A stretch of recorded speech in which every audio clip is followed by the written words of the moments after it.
So next up, we have Madhav Bhatt and Brad Richardson from Credit Karma. They flew here from the Bay Area. They left the nice weather out there. They both have a rich background in information security. Together, they execute adversary emulations, purple team exercises, as well as pen tests. And they're going to share with us their experiences running tests against the Google Cloud Platform. So without further ado. All right. Good afternoon. This is Red Team Engagements in GCP, Google Cloud Platform. If you're new to GCP, or maybe you're running Red Team operations already in GCP, or maybe you just want to see a little bit of how Red Teams might abuse GCP through the components and features that are already there. I think that there'll be something in this talk for everyone. So with that, let's jump in. There we go. So just a quick disclaimer. The opinions, beliefs, and views expressed by the authors, that being us, don't necessarily reflect the views, beliefs, or views of our employer. So with that out of the way, who am I? So just some quick introductions. I am Brad Richardson. I am a OPSEC engineer currently at Credit Karma. I blog at Medium, and I tend to post things that I think are down to earth, practical, no matter where you are in your career. Hopefully it will be useful to others. When I have time, I like to write security tools. My most recent tool is called Hound. It's a reconnaissance tool for, basically could be a red team tool, could also be a blue team tool, but it does reconnaissance against Slack workspaces. I also tweet at RechargeAV, so check it out. And with that, I will let my counterpart here introduce himself and take you through the next section. Thanks, Brad. Can you guys hear me? Cool. I'm Madhav Bhatt. I'm also an offensive security engineer at Credit Karma. On the left side you see is my Twitter handle. I sometimes write blogs, sometimes write new tools on GitHub or in a Docker on Docker Hub repo. I'm a huge fan of Atomic Red Team. I've been using that framework for a while, and I have recently had the pleasure to contribute some of my own tests to the project. So if you're not familiar with the project, I highly recommend you check it out. This is today's agenda. It starts with GCP 101, which is a 50,000-foot overview of what GCP looks like, especially from an attacker's perspective.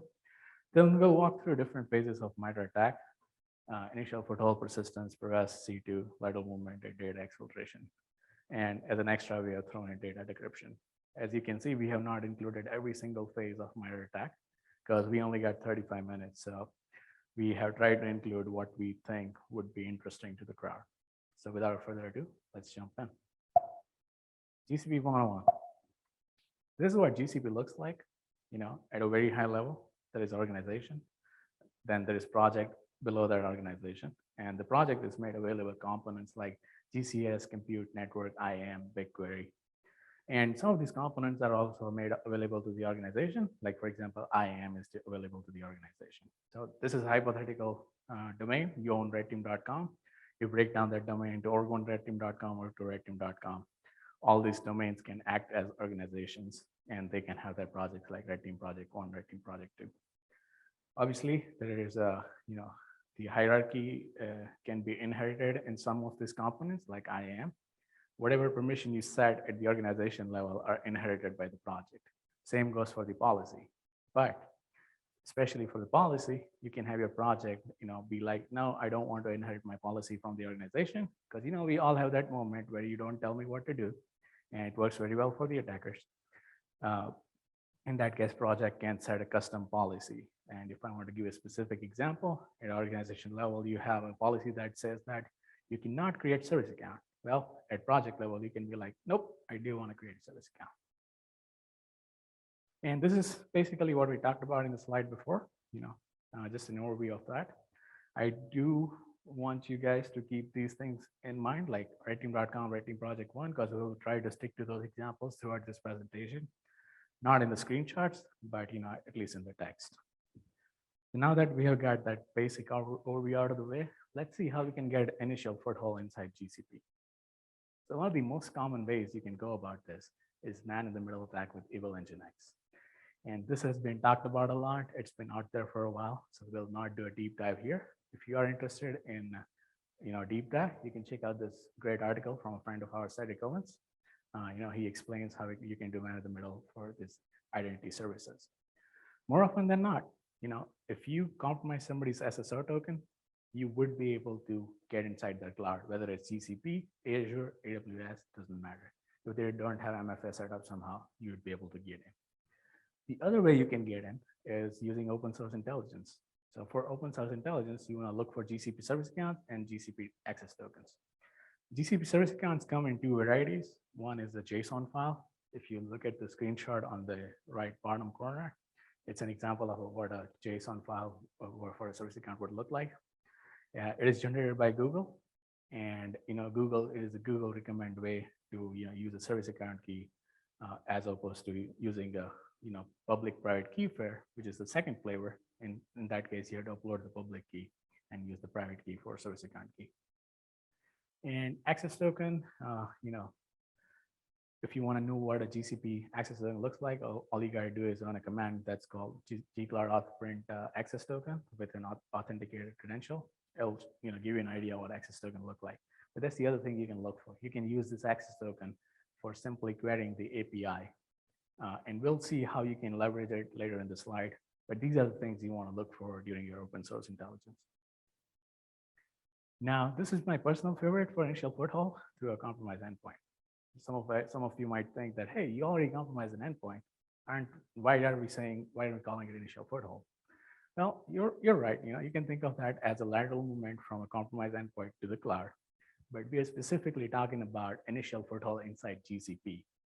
So as a red teamer, I do care what labels you put on because I want to help my blue team build detections for it. As an attacker, I don't. It just gets my job done. And we will also see, this can be used as a semi-persistence mechanism inside GCP in just a bit.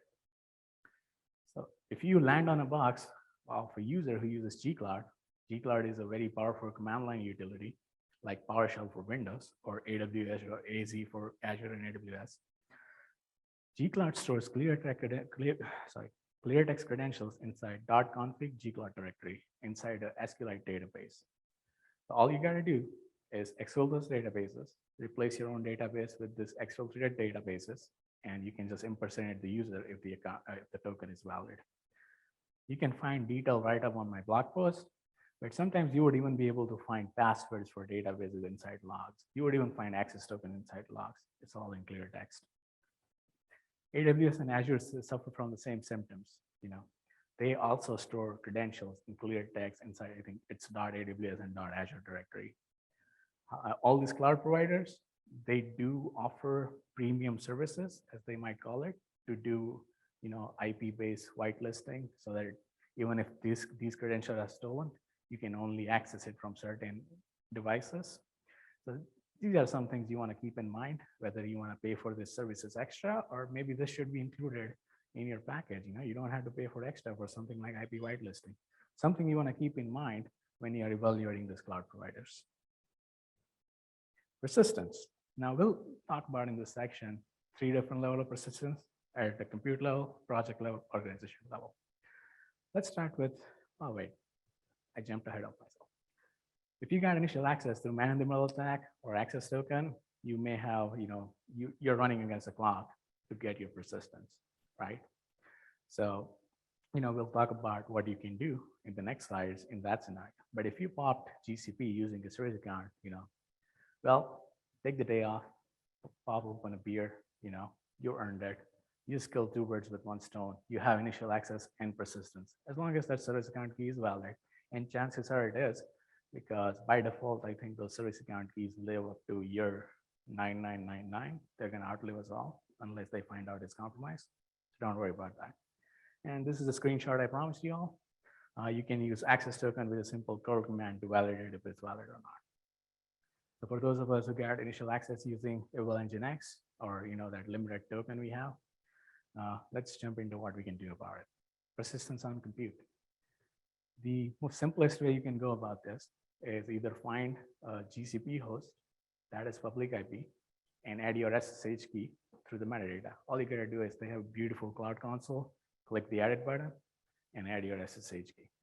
The other way you can go about it is create a new GCP instance, give it a public IP, add your SSH key. Obviously, the firewall rule needs to allow you to be able to SSH for this method, but the default firewall rules are overly permissive, which Brad will talk about in a later section. The second way you can go about it is there is something called startup script. So you just, again, that beautiful cloud console, click edit, go to startup script section, put your Empire payload there to give it a callback. You can read the firewall rules to see which port you want to call it out of. Every time the instance reboots, you'll get your callback. And this is my personal favorite as far as persistence on compute goes. There is a SSH button right next to the instance name. For Windows, it can be RDP, but you might require a Chrome RDP plugin.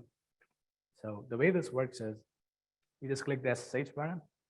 Even if you don't add a SSH key to the compute instance, Google will be kind enough to create a public private key pair for you, add your public key authorized key file, and let you SSH in. And all you don't have to privest once you SSH. You can just directly sudo to root.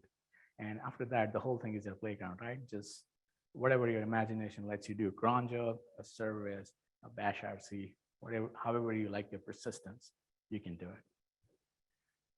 Now let's move a step above, right? Project. Because the premise is if you can own every single instance of the project, why go after one? And one of the first way you can abuse a project inside GCP is by abusing IAM. All you got to do is go to IAM. There is an add button. Go to add your Gmail account as the owner. It'll send you an invitation. All you got to do is click that link. I know, ironic as a red teamer that you got to click a link. But if you don't do that, you wouldn't be able to see the project. You have to accept the invitation and terms and conditions. Gmail account, it depends. Some of the GCP environments might be misconfigured. It might let you add a Gmail account. So it's case by case scenario, but something you might want to try out in your own environment. The second way you can go about it is service account. Either you can create a new service account, add a service account key, make that service account an owner. And like I said, those service account keys are going to outlive us all. Generations of attacker can use it unless they find out about it. Or you can find an existing service account, create a service account key. One thing to note here, if you don't have the right role, you might not be able to modify IAM permissions. But in that scenario, even if you do have the permission to create a service account key, by all chance, you should take it because it will at least give you persistence. Maybe you might not be able to modify it with that key, but you would at least be able to do reconnaissance. And the most egregious one, own every single project. That is persistence on organization. This is same as what we talked about in project. You either abuse IAM or a service account key. And one thing here is more often than not, companies tend to add groups as the owner of the organization than an individual user. Well, this groups is one property that is only available at organization level, but not at project level. So, if you see a group that is owner of the organization, go after the group and add your account or add the account you want to the group as the owner of the organization. Because people don't often look at groups if they are modified. They might look at the IAM permission of organization, maybe, and see an individual owner account, and it might be a red flag. But just something to keep in mind. However, I know I'm making this sound too easy, and it is if you got the right permission. Now, let's get back to a scenario where you did an Eval Nginx man-in-the-middle fish, you got inside GCP, and you're dealing with 20 GCP projects. Now, if that token is valid for hypothetically say 24 hours is enough time to go through every single project and maybe pick a project or a compute instance or organization you want to put your persistence on. But if we are dealing with thousands of projects, you'll feel like my friend Brian from Fast and Furious 5 here. There are too many of them. And we ran into the same issue. But before I go to the next section, some of these methods you can use for lateral movement. Some of the things we'll talk about in lateral movement you can use for persistence, depending on which phase you're in, how you want to use it. You can classify it like that. Like I said, as a red teamer, I do care about the labels because I need to help my blue team build detections. As an attacker, I don't. So going back to dealing with thousands of projects, right? We ran into the same issue and we solved it the only way we know how. If you have to do anything more than 3 times, you got to automate it. And we wrote a tool for it. This is a tool we wrote to facilitate red teaming inside GCP. Currently it abuses different components of GCP like IAM, Compute Project, GCS. If you want a detailed information, you can find it on the blog post. And for IAM, GCS, it does operations at scale. For Compute and Project, we have deliberately not allowed it to do operations at scale, but you can always run a for loop for that to do operations at scale. In this section, we'll only talk about the IAM component of how this tool leverages that. We will touch other components later in the section, which Brad will cover. So what GCP Hound does is it queries every single organization, every single project, and a group membership, and collects the data on it. It's multi-threaded and it's super fast. Even with the randomized sleep timer amount queries, it can query thousands of projects within minutes. I would say like 1,000 projects per 5 minutes. And it includes the roles of interest.txt file. These are the roles that we think are important to look for as an attacker. But if your organization has a role called, I don't know, super cool role 343, and you want to query for that role, you can edit this file to add that in this format, role/super cool role 343, and then run GCP Hound. It will query and analyze for that role. Once all the data is collected, you can use a function called enum privileges. It will give you what privilege the user you're running as has. You can alternatively also give it a username like johndoe@redteam.com. It will list out all the privileges that John Doe has. Obviously, there's 2 sides to every tool. All tools come with a caveat. For this one, you need to have an account, ideally, that has viewer permission on the entire org. Chances are it's going to be super easy to find because with the thousands of IAM permissions this cloud infrastructure has, they are bound to be misconfigured. Ain't nobody got time to go through them all or audit them. The chances are that the account you just compromised can see the entire org. So, and like you said, it drops a file. It will have information about project or organization, which role you're owner or service account admin or yada, yada, yada. And for the next section, I will hand it over to Brad to walk us through the rest of the kill chain of the GCP red teaming. Brad, take it away. Thanks, Manu. So command and control, not always required, but always fun to have.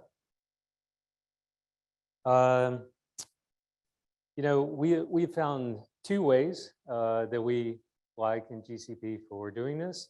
Now, of course, GCP firewall rules by default tend to be fairly open. VPC network doesn't tend to be that restrictive. But let's say that you find yourself in an environment and it is. Or maybe you just want to do something a little stealthier. Maybe you want to do something a little less conventional, gives blue team something new to see. 2 options that we find useful in GCP. The first one, C2 over Google Sheets. I wrote a blog article recently on how to get this up and running. It kind of goes step by step. It's really pretty simple, nothing super complicated. Feel free to check that out. I also include a script to kind of help you get up and running. But to the point, this is a pretty cool method because if you find yourself in that restrictive environment, it's tough for Google to block Google, right? As the last speaker said, everything in the cloud is APIs. And of course, for this one, you automatically get an encrypted channel because it runs over HTTPS by default.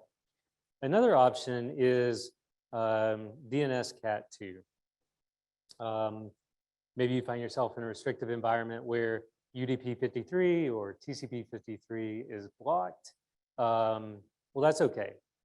Even if you find yourself in that environment, Google tends to resolve this traffic for you and forward it on up, and that means your C2 traffic as well.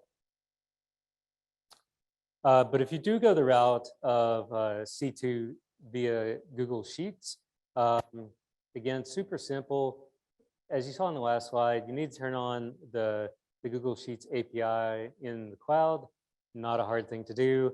Of course, you need a Google Sheet. You need a service account. Now, you don't need a service account with a lot of permissions. It doesn't need to be anything major. It just needs to be a service account. And of course, you need Python.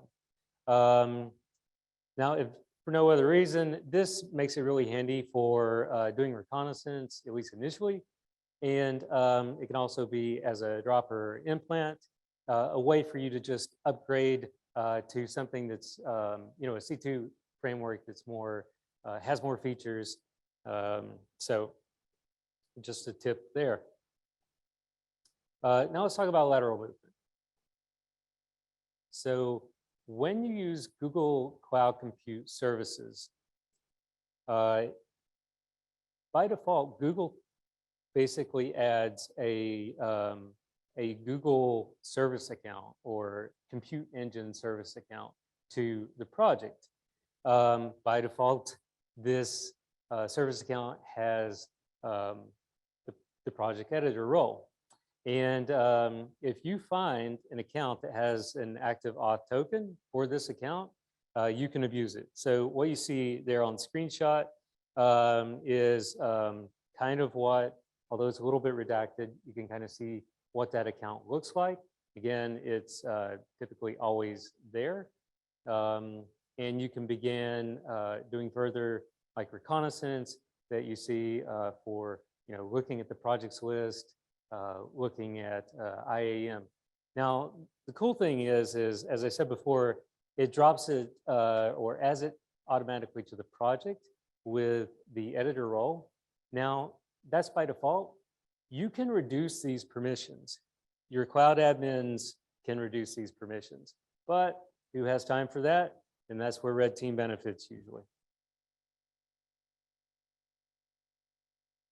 Okay, so GCP tends to be pretty Linux heavy, but it supports Windows as well. If you are operating in this environment, you come across Windows hosts, no problem. So the gcloud commands are pretty feature rich. What you see on the screen here, this is a particular built-in function of gcloud, and it's just a command. You can see it's a pretty short command. It's really nice. And it's gcloud compute reset Windows password. You only need to supply it with the instance name, the zone, and the user. Now, what's cool about this for lateral movement is if you have the permission and issue this command against a certain instance, if the account does not exist, well, Google will create that account, give you the password, and also include it in the local administrators group. If the account already exists, then it will just give you the password and you're off and running.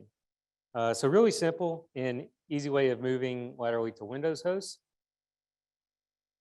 Another thing that I think is really cool in GCP, Google includes OS patching. It's in the compute services, and it's a great way of scaling patching for your VMs.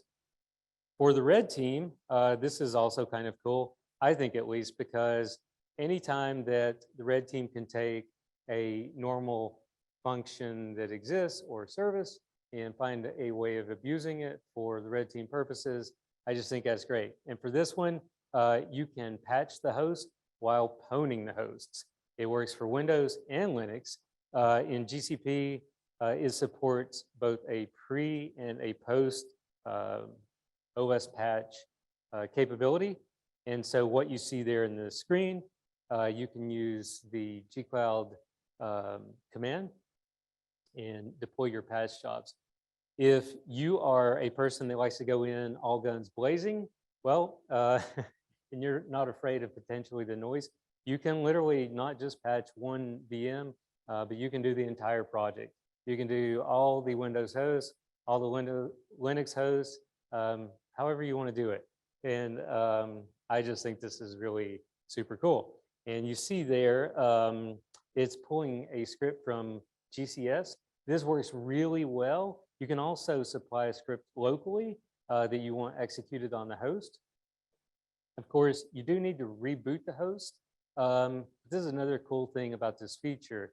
If your SRE team or your people in charge of managing the hosts see the server reboot, you know, it's been kind of our experience that once they investigate and they see that host rebooted because it was, you know, going through a patching process, could be that they will just say, okay, all right, well, we understand why I did it. We didn't want it to reboot. It was just normal patching. So that's a nice other thing about this built-in feature for GCP. And I talked about lateral movement to Windows. Of course, you know, we don't want to leave Linux out. Motto talked about this earlier, but you can add your SSH key to the GCP project. This is really interesting as well, because when you do this, you not only get access to all the VMs or compute instances running in the environment, but every time someone goes into that project and spins up a new VM, you'll be able to access those new VMs as well. There's a little bit of stealth to this in a way, because if you just go into the VM settings or compute instance, when you add your SSH key to the project, you won't see it in the metadata at the compute instance level. So if you're only looking there, or if someone's investigating and they're only looking there, red team may not be noticed, be able to move laterally still. And you see once it's added there in the screenshot, you're able to SSH right on into that Linux compute instance.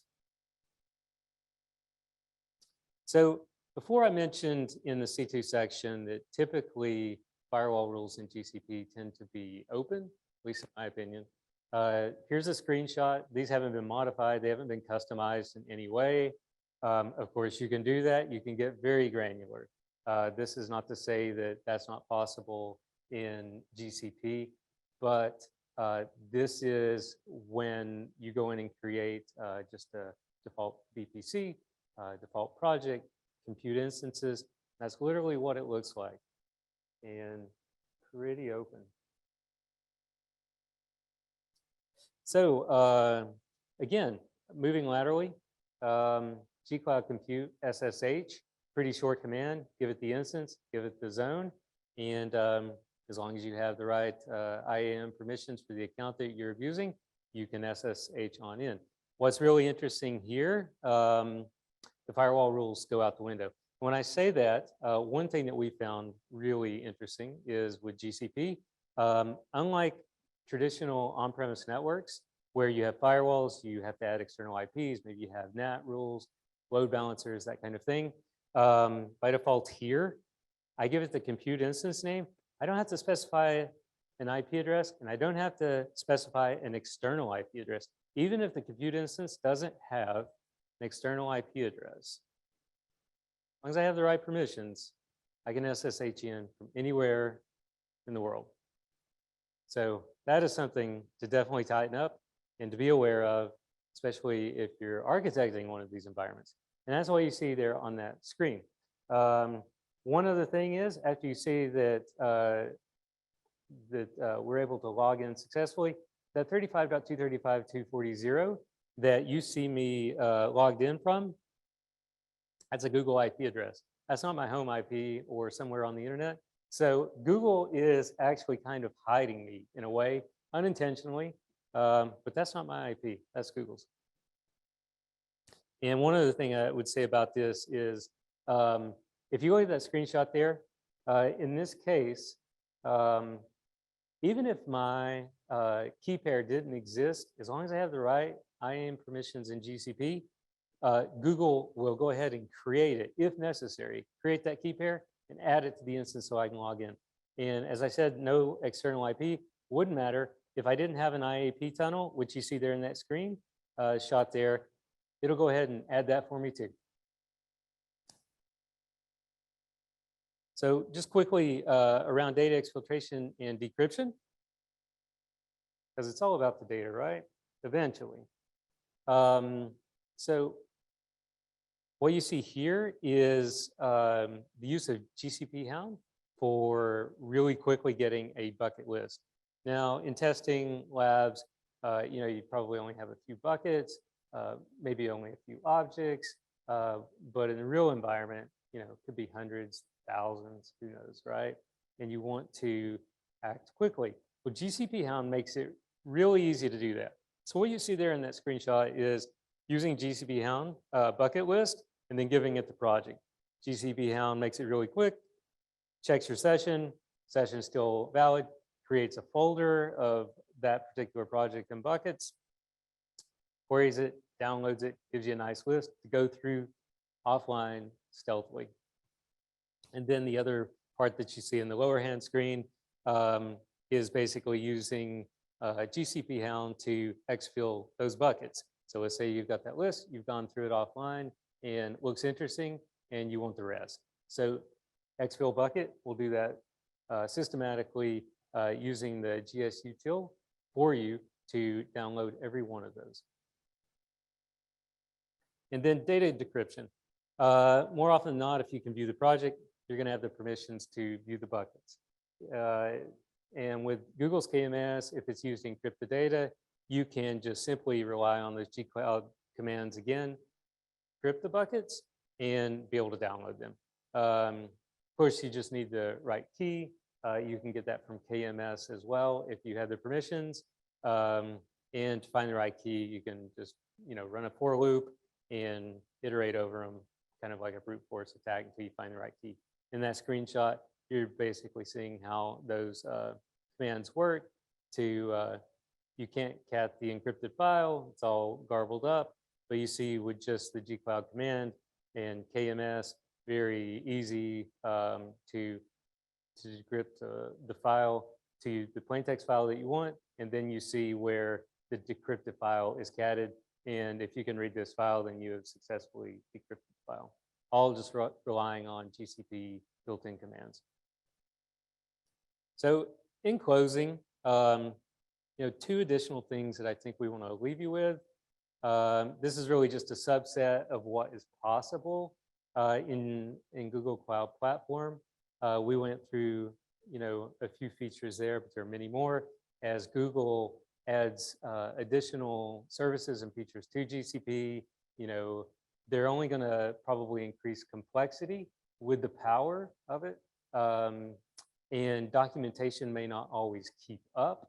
This, I think, is where Red Team also potentially gets additional leverage.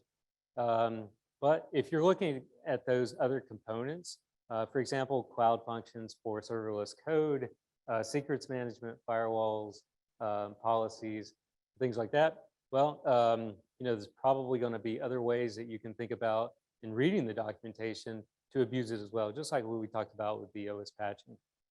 And another thing is it's been our experience that when we're moving to the cloud, keep in mind that you may be taking some of the old problems from security with you as you migrate, and there, of course, may be new problems as well. So just like with the gcloud Compute SSH, where there's not an external IP, and you're able to SSH in from anywhere in the world, that would be a new problem, right?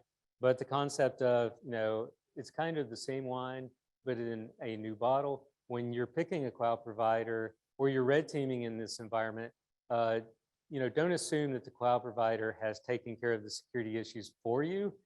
Test them. That's where Red Team provides value along with other teams.